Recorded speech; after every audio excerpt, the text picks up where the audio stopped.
తల్లిదండ్రులు తమ బిడ్డల భవిష్యత్తు బాగుండాలని కోరుకుంటారు. అందుకోసం వారికి మంచి విద్యను అందించాలని అనుకుంటారు. అంతేకాక బేసిక్ నుంచి నాణ్యమైన విద్యను అందిస్తే వారి భవిష్యత్తు బాగుంటుందని తల్లిదండ్రులు భావిస్తుంటారు. ఈ క్రమంలోనే స్థిరాస్తులు చరాస్తులు కూడబెట్టుకోవడం కంటే బిడ్డల చదువుల కోసం డబ్బులను ఖర్చు చేస్తుంటారు. ఏదో విధంగా కష్టపడి సంపాదిస్తూ పిల్లలను బెస్ట్ స్కూల్స్లో జాయిన్ చేయాలని తాపత్రయపడుతుంటారు. దీన్ని ప్రైవేట్ స్కూల్స్ క్యాష్ చేసుకుంటున్నాయి. తల్లిదండ్రుల బలహీనతతో ఆడుకుంటున్నాయి. ఎల్కేజీ చదువుకి పీజీ రేంజ్లో ఫీజు వసూలు చేయడం ఇప్పుడు చర్చనీయాంశంగా మారింది. హైదరాబాద్లోని కొన్ని ప్రైవేట్ పాఠశాలల ఫీజులు బెంబేలెత్తిస్తున్నాయి. ఓ స్కూల్లో అయితే ఫీజు ఏకంగా 4 లక్షలుంది. అయితే ఏదో పెద్ద క్లాస్కి అని అనుకుంటే పొరపాటే.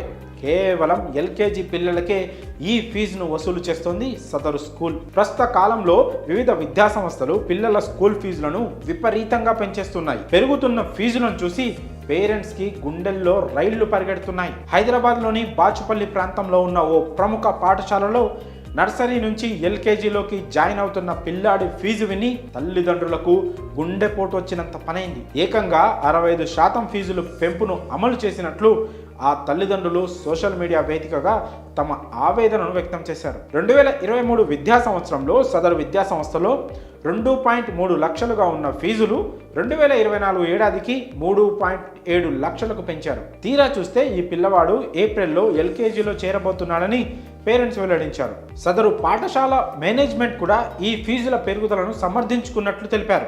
ఐబీ కరిక్యులం మారడమే ఇందుకు కారణంగా వారు పేర్కొన్నట్లు పేరెంట్స్ చెప్పారు. ఇంకా మరో అబ్బాయి పేరెంట్స్ మాట్లాడుతూ తమ బాబుకు ఎన్రోల్ చేసినప్పుడు ఫీజు విధానం 1వ తరగతి వరకైనా మారదని అనుకున్నామని, కానీ నర్సరీ నుంచి ఎల్కేజీలోకి అడుగుపెట్టడానికి స్కూల్ యాజమాన్యం ఫీజులో ఏకంగా 65% పెంపు చేసిందని తెలిపారు. కాగా తమ పెద్ద కొడుకు 4వ తరగతి ఇదే స్కూల్లో చదువుతున్నాడని, వాడికి ఫీజు 3.2 లక్షలని వివరించారు. తాము పాఠశాలను మార్చాలని భావించినా ఇంత తక్కువ సమయంలో స్కూల్లో అడ్మిషన్లు దొరకడం కష్టతరంగా మారిందని ఆ పేరెంట్స్ వాపోయారు. ఇక మరో విద్యార్థి తల్లిదండ్రులు తమ బాధను పంచుకుంటూ 1వ తరగతిలో చేర్చడానికి కూకట్పల్లి ప్రాంతంలో చాలా స్కూళ్లు తిరిగామని, అన్ని చోట్ల ఫీజులు 1 లక్ష నుంచి 4 లక్షల వరకు ఉన్నాయని వివరించారు. ఎందుకంత ఫీజు అని ప్రశ్నించగా ఇన్ఫ్రాస్ట్రక్చర్ బిల్డింగ్లను చూపిస్తున్నారని పేర్కొన్నారు. కాగా పాఠశాలల యాజమాన్యం మాత్రం ఫీజుల పెంపును సమర్థించుకుంటున్నాయి. ప్రస్తుతం మార్కెట్లో అన్నిటికీ ధరలు పెరుగుతున్నాయని, అనుభవం కలిగిన టీచర్ల కోసం వారికి భారీ మొత్తంలో జీతాలు ఇవ్వాల్సి వస్తుందని చెప్తున్నారు. ఈ పరిస్థితి ఒక్క హైదరాబాద్లోనే కాదు, చెన్నై, ముంబై, ఢిల్లీ వంటి మహానగరాల్లో కూడా ఇదే పరిస్థితి.